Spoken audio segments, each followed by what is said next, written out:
Nah, Buya, secara lokasi kan, secara nyata, itu adanya di bawah tanah. Tapi secara spiritual tuh di mana, Buya? Enggak. Hah? Ada orang meninggal di pesawat. Di pesawat. Hancur tubuhnya, nggak mesti di tanah. Ada yang meninggal di laut, ada yang dibom, hancur. Jadi kalau di zaman dahulu ada seorang di zaman Bani Israel, sebelum meninggal karena dia merasa banyak dosa, dia mengatakan, bakarlah aku, nanti buanglah debu dari hasil bakaran itu ke angin, sehingga aku menjadi tiada apa-apanya. Lalu Allah mengampuni dia karena wasiatnya itu, karena dia merasa dirinya hina. Tapi itu syariat terdahulu, tidak boleh kita lakukan sekarang. Mungkin masih ada agama yang masih mempertahankan itu, tapi dalam ajaran Islam itu kemudian dihapus. Karena Islam disebut aqib, Nabi Muhammad penghapus agama terdahulu. Yes. Jadi bukan di situ, Bang Dik. Bukan di situ. Alam barzakh itu adalah alam ketika ruh berpisah dari badan, awal dia keluar. Awal dia keluar dari badan, berpisah dari badan, dalam masa penungguan hari kiamat, inilah yang disebut dengan barzakh. Yes. Jadi boleh juga disebut dengan alamul intizar, ya, alam penungguan. Alam penungguan. Ya. Tapi menunggu itu asik atau tidak asik? Bang Dik kalau ditahan di imigrasi senang nggak? Enggak ya. Nggak enak. Tapi kalau Bang Dik bakal dijemput oleh orang penting, enak kan? Luar biasa itu. Jadi menunggu itu terasa tidak menunggu. Tidak. Bang Dik datang ke setempat, dijemput oleh kekasih. Kayaknya menunggu itu senang sekali. Buya, dalam penungguan itu apa, Buya, isinya? Seperti ilustrasi tadi, ini negara dunia, negeri dunia, dar, negeri. Ada hukum, ada surat izin, sama. Itu dar barzakh, negeri barzakh. Maka di sana juga ada strukturnya, ada yang memimpin di situ, ada malaikatnya, ada petugas-petugasnya. Ketika kita masuk ke alam sana, Bang Dik masih ingat kalau pindah negara, terus bawa-bawaan banyak, nyaman nggak? Enggak ya. Nggak nyaman, sama. Repot ya. Kita kalau bawa banyak tabungan yang tidak disebar, tanah yang tidur, bangunan yang tidak dihuni, Ya. itu nanti dibawa. Jadi sebelum ditanya mungkar nakir, itu didata dulu oleh seorang malaikat. Jadi orang kaya lama ya, Buya. Lama sekali, itu belum padang mahsyar, Bang Dik. Ini masih alam kubur. Itu baju Bang Dik ditanya ntar. Baju itu dari mana? Dari Uda Itang Yunas misalnya. Buka aja, Buya. Kopinya, kacamatanya, semua ditanya itu. Astagfirullah. Ya, nggak ada yang nggak ditanya. Semuanya ditanya. Ya, apapun yang kita pakai ditanya semua. Ya. Baru nanti ditanya tentang Tuhan, tentang Nabi. Proses itu panjang dan boleh mungkin puluhan ribu tahun. Di alam barzakh, bukan di alam ini. Jadi jangan dikira, Bang Dik, orang sakaratul maut. Jadi lamanya penungguan itu tergantung banyaknya yang tergantung urusan dia. Ini time-nya bukan time jam, detik. Tapi Ini time spiritual. Ini time spiritual. Time spiritual. yang satu harinya aja 1000 tahun, Buya. Buya, tapi apakah orang-orang yang sudah mati, terpisah tubuh jasad dan ruhnya, dia masih di sekitar tuh, Buya? Tapi di alam dia sudah merasakan puluhan ribu tahun. Tergantung kondisi dia. Apa kita ganti aja nih, Buya, temanya? Ngeri juga ya. Kadang-kadang ya sekali kita berbuat salah, bermaksiat, itu dosanya 40 tahun, yang satu harinya aja 1000 tahun, Buya. Buya, tapi apakah orang-orang yang sudah mati, terpisah tubuh jasad dan ruhnya, dia masih di sekitar tuh, Buya, menatap anak-anaknya. Ya, ini. Maafkan kebodohan saya, Buya. Oke, bagus, Bang Dik. Itu pertanyaan bodoh yang cerdas. Oh, bisa gitu. Ya, polos, tapi itu pertanyaan betul. Tapi sebelum masuk ke sana, kita definisikan dulu. Mahwal maut. Apa itu mati? Apa sebenarnya esensi kematian? Kenapa ada kalimat Sayyidina Umar, matilah sebelum mati? Iya. Berarti ada mati yang bukan mati itu. Matilah sebelum mati. Mati alam barzakh, pemisah. Pisahkanlah dirimu dari dunia sebelum kamu benar-benar mati meninggalkan dunia. Kalau saya masih terhubung dengan tubuh ini, maka saya masih sibuk dengan sakit yang dirasa. Bang Dik kan lagi nggak enak badan nih. Saya juga lagi nggak enak badan, Bang Dik, aslinya. Tapi Cuma nggak tega aja ngeliat. Bukan, ada badan, bagian yang nggak enak yang lain. Yes. Kalau Bang Dik bagian depan, saya bagian belakang. Sama, bagiannya Inilah nggak. gunanya sahabat ya, depan belakang, saling mengisi. Makasih Bu ya, sudah mengobati saya. Jadi ketika kita menyebut kata mati, itu artinya terpisah, terbatas, Mati adalah terpisah. terpisah. Ketika kita menyebut matikan pikiranmu sebelum benar-benar mati, artinya pisahkan pikiran dari dunia Selagi hidup. selagi hidup. Matikan pendengaranmu, maka pisahkan pendengaran kita. Walaupun telinga masih ada di sini, tapi seakan-akan kita nggak mendengar. Mata dipejam sehingga tidak memandang lagi ke depan, karena itu mengganggu sekali. Oleh karena itu, ahli-ahli zikir, ketika mereka belajar zikir, talqin zikir, khatam khajakan, salawat fatih, apapun itu ketika mereka zikir, tahlil, ratib, yang afdol itu matanya ditutup. Supaya dia telah mematikan pandangannya sebelum mati. Oh iya. Telinganya nggak usah lagi fokus kepada selain apa yang dia baca. Nah, pikiran juga sama. Matikan dulu pikiran itu. Mati di situ artinya pisahkan pikiran kita dari dunia. Jadi dalam wujudnya bahwa orang yang hidup itu tidak banyak keinginan. Dia boleh dikatakan keinginan dia harus lebur dalam keinginan Allah SWT. Masya Allah. Itulah yang disebut mati sebelum mati. Sebelum datang kematian besar, yaitu, jadi saya menyebut ini kematian kecil, memisahkan diri kita dari alam dunia kita sendiri, lalu ada mati besar. Ketika ruh berpisah dengan badan. Kenapa ruh pisah dengan badan? Bagi saya kematian itu adalah rehat bagi ruh. Karena ruh itu hanya terbebani oleh tubuh yang penyakitan, yang rusak. Ketika alat vital yang ada dalam tubuh, sebagai otak, jantung, liver, ginjal, paru-paru, jika itu sudah rusak, usus besar, maka ruh tidak dapat lagi bertahan di tubuh. Maka dia harus say hello kepada tubuh. Say hello inilah perpisahan. Maka dalam tataran ini sebenarnya kematian itu seharusnya menyenangkan. Karena menghilangkan beban dari ruh. Masalahnya, tubuh ini sudah menjadi beban dan dia sudah merusak ruh. Raguan saya, katanya jenazah yang sudah dikubur, lalu ditinggal 7 langkah oleh saudara-saudaranya, dia mulai didekati oleh para malaikat. Sementara ada yang seperti Buya bilang hancur lebur kena bom. Saat itu dia didatangi, atau saat dikubur dia didatangi, yang didatangi siapa nih Buya? Karena ruhnya kan sudah membara saat itu ketika dia dibom. Jasadnya atau ruhnya? Atau nafsunya? Ya, nafs itu sebenarnya Bang Dik, itu adalah, saya membahasakan mungkin lebih enak energi. Energi. Jiwa bukan? Iya, nafs atau jiwa itu adalah energi yang tumbuh, yang muncul ketika ruh ditiup kepada badan. Maka muncullah namanya kuwah nafsiyah, energi jiwa. Jadi inti dari nafs itu tetap ruh. Tetap ruhnya. Tetap ruh.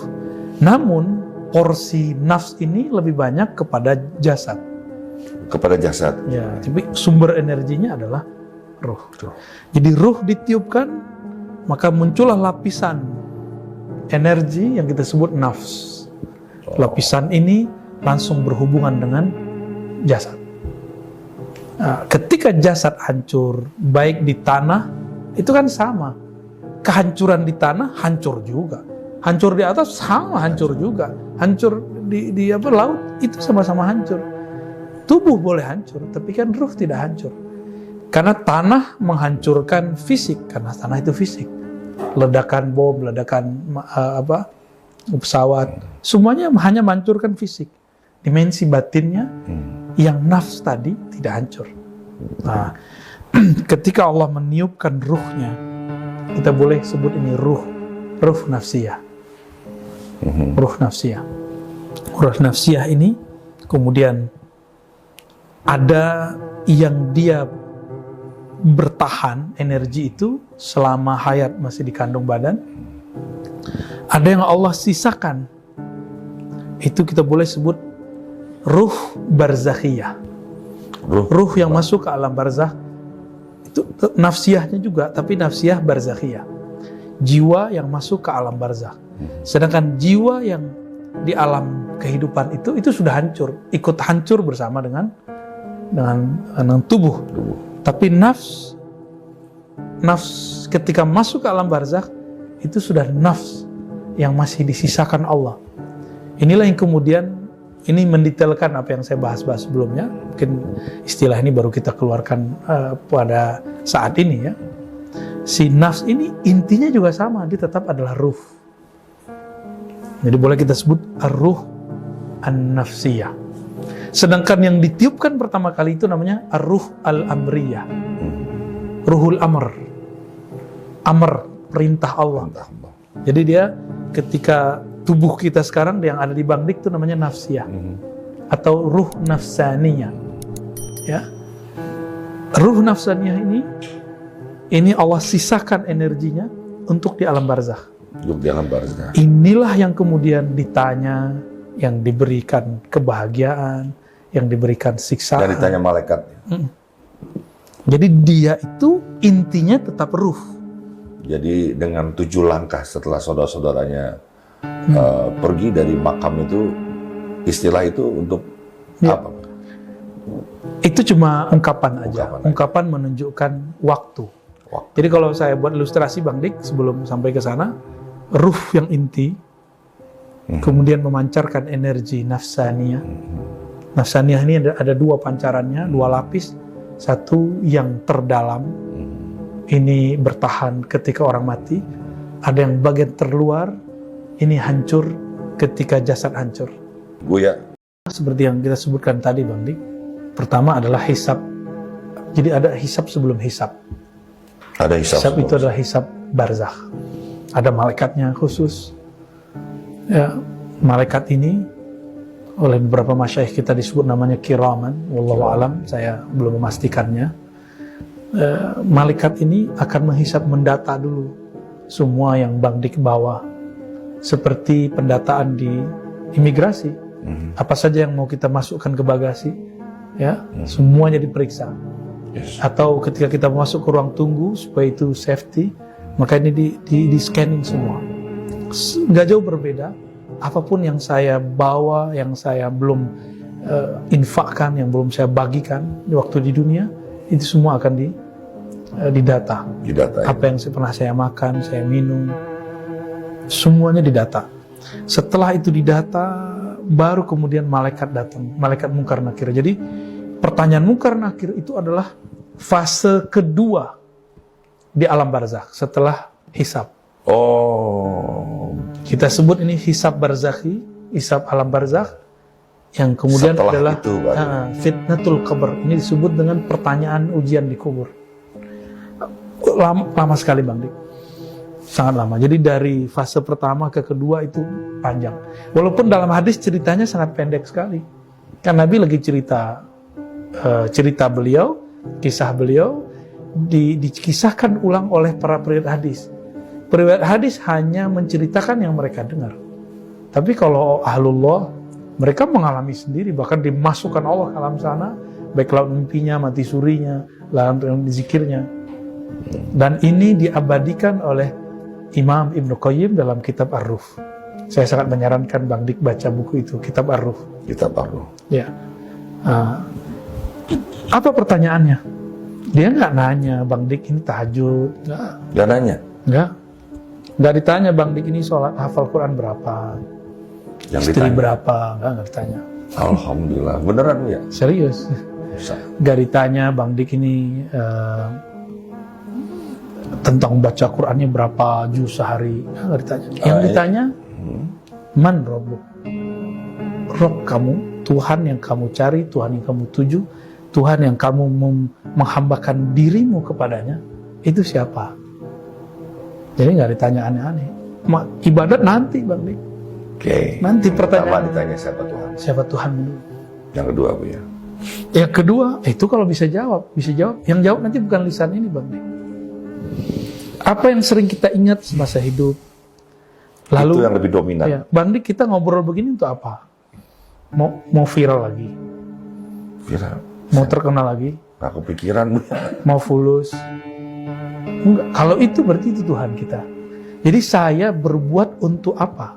Bukan berarti Bang Dik setelah ini, setelah ngajar, setelah apa, terus gak boleh nerima honor, bukan. Tapi kita ini berbuat untuk apa? Berbuat untuk materi atau untuk imateri. Itulah Tuhan. Jadi yang menjadi tujuan, yang menjadi obsesi. Nah, dahulukan ini, baru munculkan yang berikutnya. Jangan terbalik. Ya. Ya, jadi bagus sekali itu ya. Bahwa aneh juga, kemarin Buya sempat bilang bahwa semua yang diciptakan di dunia ini adalah hasil ciptaannya, dan kalau Anda tidak bisa melihat yang Maha Mencipta, itu sebenarnya Anda adalah makhluk yang sia-sia. Jadi saya terima kasih buat channel Rumi Cafe Jakarta ini. Saya ada di sini sebenarnya ingin berguru kepada Buya, karena banyak yang saya tidak tahu daripada yang saya tahu. Seperti barusan, jangan-jangan selama ini saya mengetuhankan keterkenalan, keviralan, gitu. Sehingga Allah yang tidak bisa ditipu, Dia ya Basir ya Sami, Dia mengetahui isi jeroan kita ya, jeroan kita ya. Lalu yang kedua Buya, ketika ditanya siapa Tuhan, yang kedua, siapa Nabi? Ini ada yang unik. Ketika pertanyaannya siapa nabimu?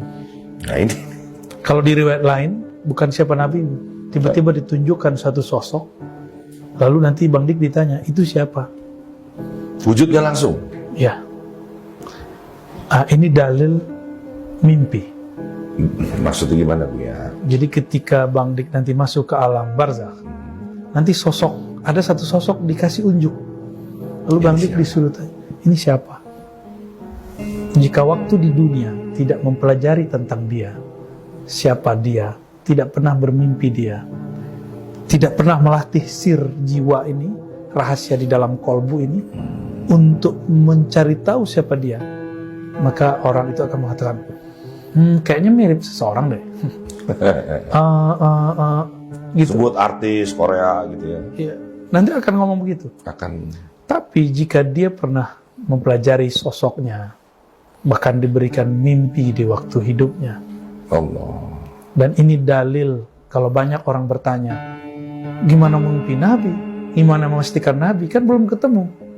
Jika seandainya seseorang mimpi Nabi sebelum ketemu fisik itu dianggap batal, tidak sah, mimpinya tidak valid, maka pertanyaan dalam kubur ini jadi tidak valid. Berarti kita sedang mengingkari banyak hadis.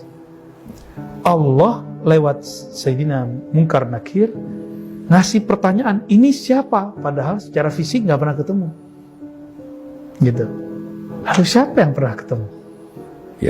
Yang pernah bertemu adalah inti energi tadi, yaitu ruh yang pernah ditiupkan. Jika dia pernah diingatkan di waktu hidupnya mengenal orang ini, maka dia pasti berlinang air matanya. Ya, seorang perindu, seorang yang cinta Nabi, kalau disebut kekasihnya Rasulullah, pasti matanya berlinang. Kullul habib ila habibi tamilu. Semua pencinta kepada kekasihnya, hatinya condong. Apa ciri-cirinya? Disebut namanya, maka dia bergetar, bulu romanya berdiri, matanya berlinang, dadanya berdebar. Ya. Oleh karena itu, jika dia mengenal sosok ini dan teringat sosok ini saat di dunia, saat melihat itu, dia lebih kenal lagi. Itulah sosok Nabi Muhammad Sallallahu Alaihi Wasallam. Ya Allah. Secara fisik belum ketemu Bang Dik, tapi dikasih pertanyaan. Kita saling mendoakan ya teman-teman semua ya. Saya sudah mempelajari ciri-cirinya, tapi sampai hari ini, demi Allah, saya belum berjumpa dengan beliau. Tapi kerinduan itu pasti kita sama-sama merindukannya. Tapi karena mungkin keduniaan kita terlalu kuat, makanya kita ada di channel ini untuk belajar. Saya berada di sini juga bukan orang yang sebanding dengan beliau. Ini guru, ya, dan beliau ini banyak muridnya. Mungkin kalau diurut saya ini murid paling terakhir ya, tapi mungkin orang yang beruntung gitu ya. Lebih tepatnya begitu. Dia orang yang levelnya di atas tuh, siapa orang bahagia. Dia dipanjangkan usianya, diberikan kesehatan dan amalan soleh. Lalu level lebih tinggi lagi, siapa orang yang beruntung. Nah, orang yang diberikan kekayaan hati, kaya harta, berjumpa dengan orang-orang yang kaya akan ilmu. Makasih Buya. Masya Allah. Yang pertama ditanya tentang siapa Tuhanmu, yang kedua ditanya tentang Nabimu. Mumpung saya ingat Bu ya, maaf saya izin memotongnya. Rata-rata orang yang mati itu tidak menerima kematiannya dan dia ingin hidup lagi hanya untuk bersodako. Nah, kedudukan sodako ini pentingnya seperti apa Bu ya untuk tadi Bu ya bilang barang-barang yang kita bawa itu tadi. Sebenarnya lebih umum dari kata sedekah, Bang Dik. Kalau dalam surah As-Sajdah mereka mengatakan farji'na na'mal salihan. Ini harus diluruskan Bang Dik ya. Jadi ruh ini ketika dia mati, jiwa yang masuk ke alam barzakh itu akan berbicara. Farji'na, ya Allah, kembalikan kami sesaat saja. Na'mal salihan. Kami beramal yang saleh. Saleh itu bahasa Arab amal yang pas. Amal yang pas. Amal yang cocok, yang munasib. Maka tidak semua amal yang kita sebut sekarang baik itu saleh. Amal yang pas. Hal yang sesuai. Pemimpin amalnya adil. Orang kaya amalnya syukur lalu berbagi. Orang miskin amalnya adalah sabar dan husnuzon kepada Allah. Indah itu kata-katanya. Ya. Pemimpin itu amalannya adil. Ya, orang kaya itu bersyukur dan berbagi. Orang miskin itu bersabar dan terus bersabar. Ridho kepada Allah. Ridho kepada Allah. Guru amalnya ngajar, murid amalnya belajar. Ya. Itu amal. Jadi na'mal salihan itu umum sekali. Mana yang cocok untuk dia? Jika pemimpin mati dia tidak adil, maka dia akan berdoa, ya Allah kembalikan sesaat saja. Aku akan berbuat adil. Aku akan buat regulasi yang bagus. Allah. Jika seorang pedagang, maka dia, ya Allah, aku tidak akan menipu. Jika dia seorang kaya, maka dia akan mengatakan, aku akan bersyukur, lalu membagikan semua hartaku. Apa karena penyesalan itu begitu dia mati diperlihatkan posisi dia di neraka dan di surga sehingga dia ingin kembali lagi? Pasti. Pasti Emang ya. seperti itu. Anak yang soleh apa kabar dia? Nah, terserah dia yang mana. Saya buat ilustrasi tidak begitu Bang Dik. Bang Dik ketika ujian sekolah, ini bukan bab nyontek nih ya, nggak ada orang yang nemenin kita, nyesel nggak? Apakah berpikir mengatakan, coba saya mundur sebentar saja, lalu saya bisa lihat buku? Mirip-mirip begitu Bang Dik. Ini alam barzakh itu alam ujian-ujian, maka disebut fitnatul qabr. Fitnatul qabr terjemahannya adalah alam ujian. Alam ujian. Pertanyaan-pertanyaan di alam kubur. Dan buku itu yang dimaksud Al-Quran itu, petunjuk itu. Ya. Jadi na'mal salihan, beramal sejenak. Tapi kalau seandainya Bang Dik dikembalikan, tetap tidak akan beramal soleh, pasti lupa. Coba ada orang sakit, apa kata dia? Coba kalau saya sehat, saya akan tahajud tiap malam. Saya akan hadir di majelis. Saya akan berbagi. Ketika dia sehat, nonsen. Itu tidak ada. Itu baru di dunia. Gimana masuk ke alam lain? Jadi Allah Tahu ya. tahu. Dan ternyata ruh itu gombal Bang Dik. Gombal. Dia suka ngasih janji-janji. Jadi Bang Dik kalau bisa... Ini ruhnya atau nafsunya tahu? Ya maksudnya orang mati, itu jiwanya itu gombal. Bantu gue ya. Misalnya Bang Dik ketemu nih, kalau Bang Dik bisa berkoneksi dan mereka di alam kubur, mereka akan ngomong, Dik, bantu gue dong. Tuh tanah tuh 7 hektar buat ente aja. Gitu. Kalau ngomong gitu Bang Dik, tuh duit tuh tabungan 5M, buat kamu 1M. Supaya dia buru-buru mau selamat. Itu terjemahan dari surat Sajadah tadi. Farji'na na'mal salihan. Ya Allah, kembalikan kami akan beramal soleh. Itu cuma kata-kata nafsiyah. Ya, dan Allah tahu tabiatnya dan Allah tidak terima. Buya, nih di kita sudah di penghujung nih Buya, tentang anak-anak soleh yang menyelamatkan orang tuanya disiksa kubur, gimana Buya? Lagi-lagi lafaznya waladun soleh, anak yang soleh. Anak soleh itu bukan orang yang banyak sholat, bukan orang yang haji berkali-kali.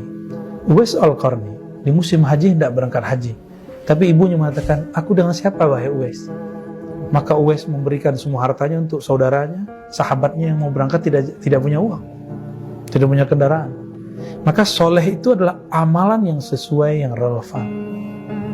Jadi tidak disebut soleh antum hijrah terus bentak bapak, ibu, terus musuhin teman yang lama, merasa paling benar. Itu bukan soleh.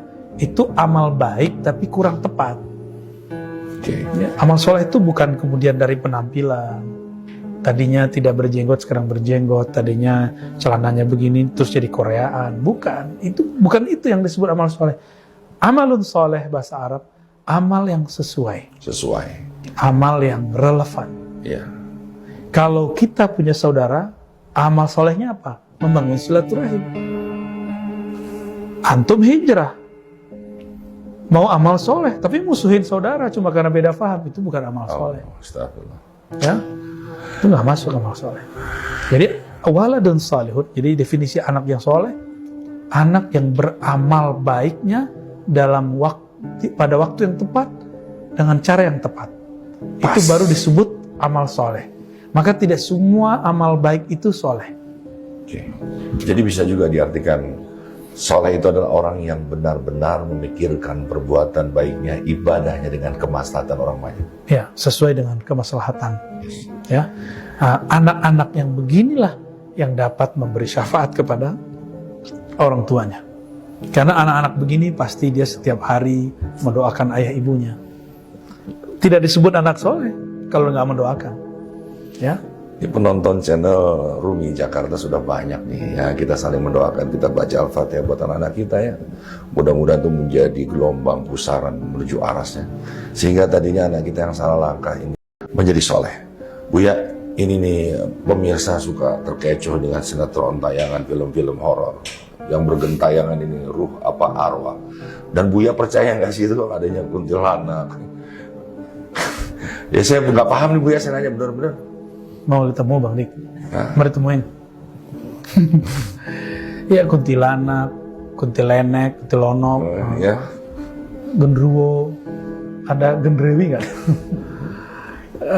Apa pocong, semua itu adalah makhluk-makhluk imajinatif yang sebenarnya energi mereka ada, tapi visualisasi yang muncul di negeri kita itu akan berbeda dengan orang di Tiongkok, beda dengan orang di Eropa. Hantunya orang Cina, gini-gini Bang Dik.